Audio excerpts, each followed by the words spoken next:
Welcome to Travel School. Today's lesson is how to figure the cost of world travel. Now, this is probably the number one question we get. How much does it cost to travel the world full time? And what is your budget? Now, this is a tricky one, but it's an important one, and it matters to people who are trying to plan a big nomadic journey. Now, we've been traveling abroad now for about 2.5 years, and in that time, we have been to 67 countries. So, we're not talking today about slow travel where you go to a few countries a year, or even expat living where you just go to one country. We're talking about around the world nomadic travel. We like to call it active travel, where you're, seeing the sights, paying for excursions, eating out and experiencing all the world has to offer. Now, all of that while doing it as economically as possible. Today, we're going to give you some tips for figuring this up and share with you our travel costs.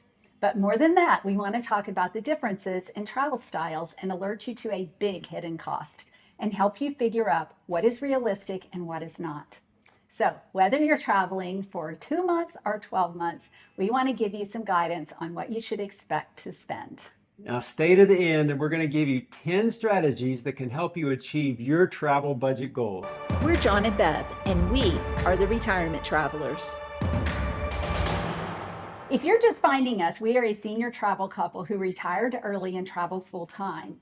We got so many questions about the logistics of travel that we've created a series called Travel School. Each of these lessons will be on our website, retirementtravelers.com, so head over there for easy reference. We would have loved to have had someone share with us their lessons of travel before we started, and we hope this series will help you. Think of it as a free masterclass in world travel. This is lesson number 2. If you're wondering where in the world we're at right now, you can always see our current location on Instagram. We keep it updated. We're currently in India at the Golden Triangle, but we have plans to go south over the next few weeks. Really south. Really Right. south. Really south. After Sri Lanka, we're heading to Africa, so hit subscribe and come along. Today's topic is travel budgeting. Like we said earlier, we get asked on a weekly basis, how much does it cost to travel the world full time? Of course, there is a wide range, but the biggest predictor of expense is how fast you travel and where you go. For us, we like moving locations about once a week. That just feels right for us. Now, this is really fast for many people, but we've said in a previous video that Bev has lived with an MS diagnosis for about 25 years, and we're trying to see the world while she is very healthy. The other part of this equation is that we are building a website of travel guides. So we are trying to do many experiences. We can't do a travel guide well without trying things, going to museums, visiting historical sites, eating great restaurants and great food, doing popular excursions. So our objective isn't to travel as cheap as possible, but to experience a city so that we can give recommendations from a wide variety of perspectives. I mean, we're pretty particular about what goes into our guide and what doesn't. We call ourselves bargain travelers, but not budget travelers. So let's talk about 2 types of budget travelers that we see the most on the road. Now, the first one we see and meet many backpackers. These are usually the young traveler, kind of like us, just out of high school or in college. We admire so much about these kids, especially their enthusiasm for where they've been and what they've experienced. They travel on a very tight budget. We've met a few trust fund babies, but for the most part, these young kids have saved their money from work and they love doing what they're doing. The other type of budget traveler that we see and meet are slow travelers. Now, most of these are retirees that simply want to live abroad. They might stay for 1 or 3 months in a place before moving on. They too are on a tight budget, and because they are trying to stretch their money as far as they can make it go, they oftentimes don't think of themselves as tourists, but rather flexpats or part-time expats. Many of these people are trying to live a life in a low-cost country. Now, it's called geo-arbitrage. And what that means is that you make your money in a high-paying country and you spend it in a low-cost country. We've had many viewers tell us that they can live on $40,000 or less for a couple. Now, we can learn a lot from these types of travelers, and we incorporate many of their strategies into our travel. For instance, our style of active travel is taken from the backpacking method, move around, soaking in many experiences and places. The slow traveler has taught us not to skip the low cost countries. The truth is, low cost does not equate to low fun. Now, these countries have been some of our very favorite places. We say all this to show you that there are many ways to travel. The truth is that the most common type of traveler we meet and know are people who are traveling for just a couple of weeks or a couple months a year. They are actually the biggest sector of retirement travelers, and we gear our website for them. We're writing travel guides to the places that we've been in hopes that it will, help you have a great experience by following, one of our free guides. So let's talk money. We did a lot of research to determine if our numbers are accurate and are reflective of other people's experiences. We've examined many blogs who post their travel expenses. We're pretty confident that our numbers line up with other retirement travelers. Now, these are estimates that are adjusted for inflation because, let's face it, it's happening on a global scale. Now, our numbers do not include healthcare or insurance. We will be doing a video on this in the coming weeks. One very expensive item that we want to be upfront about and mention before we start, and that's travel vaccinations. Most bloggers never even add this to their budgets. They get them before they leave and they rarely mention it once they are on the road, or they don't take them at all. Yeah. Okay. But if you're going to go plan a trip around the world, we really think you should talk to your doctor or visit a travel clinic, to consult them on exactly what you need. Yeah, we took everything that was recommended because we are proactive about our health and we don't want to leave anything to chance. I mean, this has taken us many visits and a couple of years of boosters. Together, we probably spent $8,000 on these. So it's not something that you can ignore when planning a trip. The alternative was to get Japanese encephalitis, and that just did not sound any fun to us. Yes, no fun at all. So with all that said, let's go back to the original question. What does it cost to travel the world like we do? We found a website where people actually post their expenses. This site calculates the numbers and develops a low, mid-range, and luxury for each country. We thought these numbers were pretty spot on. We'll leave a link in the description below. It's called budgetyourtrip.com. You can look up individual countries for reference. So once we gathered these numbers and looked at blogs from other active travelers, not slow travelers, we came up with a couple of estimates. We also asked our family and friends what they spent. We believe that there are two numbers that make the most sense. Cost per couple in a high-cost country and cost per couple in a low-cost country. For high cost, we believe that number is $10,000 a month. For low cost, we believe that number is $5,000. Now, this includes lodging, food, transportation, and entertainment. Now, these are mid-range figures because our style of travel includes movement and activities each week. So let's compare these numbers to our type of journey. If you take these numbers and you multiply them out and you stayed in only high-cost countries, you would spend about $120,000 a year. If you only stayed in low-cost countries, you'd probably spend about $60,000 a year. Now, for the most part, we're traveling about a third of the time in high-cost countries and 2/3 of the time in low-cost. But we do add in a few luxury excursions or tours, and, we aim for the middle ground. So our goal was about the midway point of $84,000 for a full year of travel, or $7,000 a month. For some of you, you might think, wow, how do you afford that? I mean, the first and most important thing that you have to remember is that we have no home. We aren't spending money on property taxes or rent or insurance or upkeep, cars, club dues. We made the choice to rid ourselves of all of those expenses because we really just couldn't afford to do both, travel and keep a home.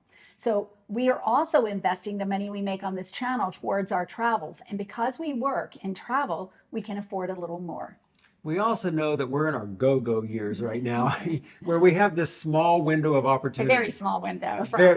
Too short of a time, actually. We will spend this time now because we know that there's going to be years ahead where our no-go years will slow us down and we will spend less. Now, when figuring your own cost, you must remember that both of these figures are for bargain travel, even though we call them mid-range. If you did a luxury experience, you would spend over $200,000. Our estimate of full-time travel for a year in a high-cost country is with a budget in mind. It's not the lowest amount, but it's still staying within a fairly tight budget.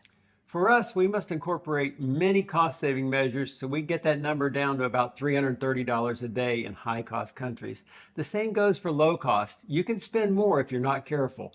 So, what are the 10 strategies that we use to stay within our budget? Number one, lower overhead. First, like we said, we have no stuff. Eliminating the high cost of home ownership was the key for us. We'll buy some stuff one day when we stop traveling, but our life is full of experiences and we don't need stuff. I mean, a week's worth of clothes does the trick for us. Our message here is that you don't have to sell your home, but you should think about lowering your costs if you plan to travel a lot. Number two, limit high cost countries.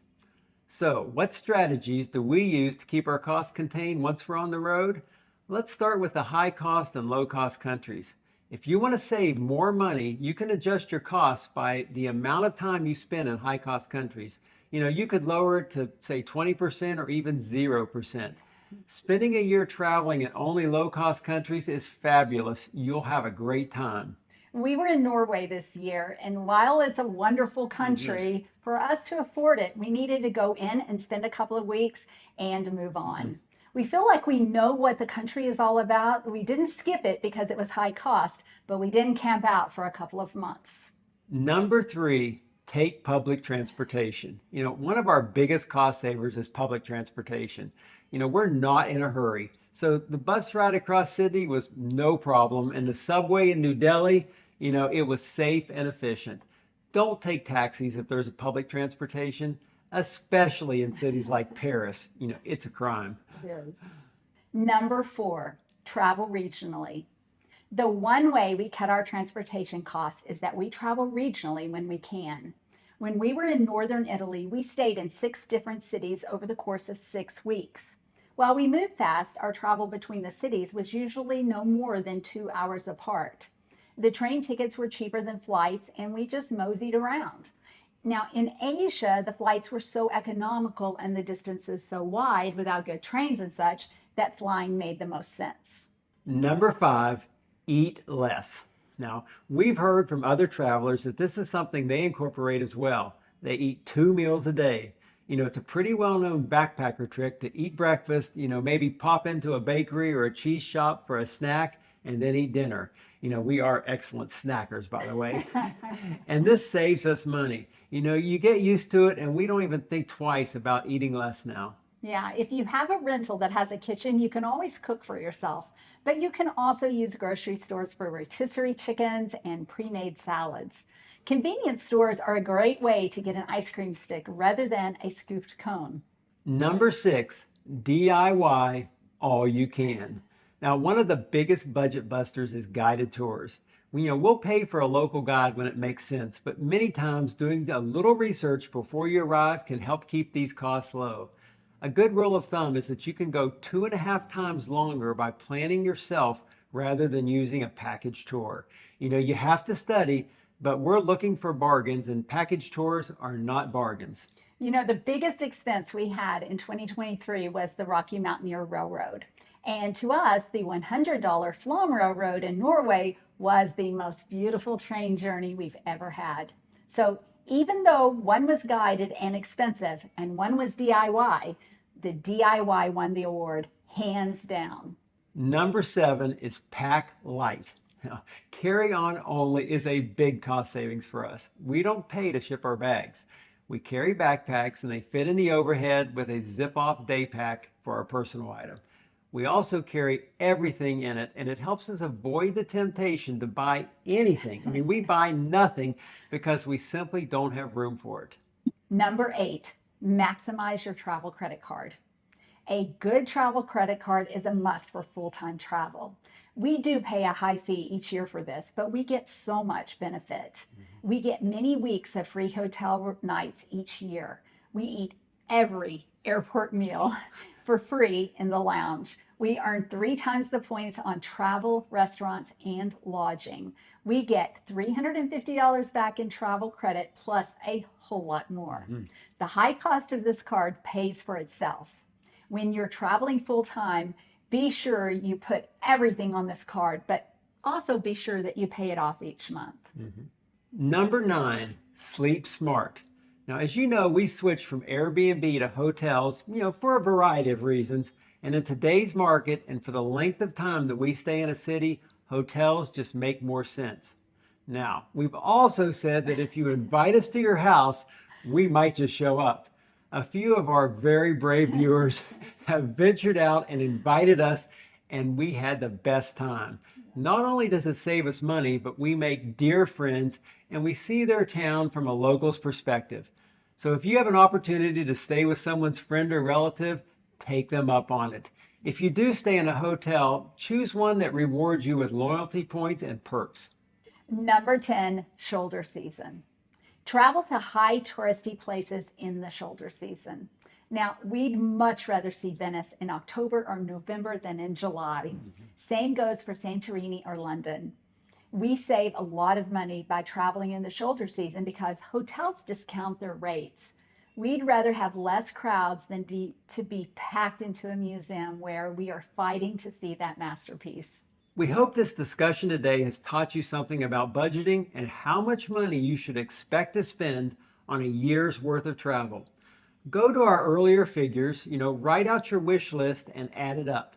If it's in your budget, you're on the right track. If not, adjust those high and low countries and try again. Yeah, everyone travels differently and everyone has different priorities. Let us know if you have any questions and we'll try to answer them in the comments. In next week's video, we're going to share with you one little splurge we do if we can find a great deal, and that's business class tickets for cheap. We go to great lengths to find these bargains because we want the comfort on long-haul flights, and next week we're going to tell you some of our tricks. Hopefully you can incorporate them into your travel occasionally. Yes, we'll see you next week. Be sure to hit subscribe and follow along on our retirement journey around the world.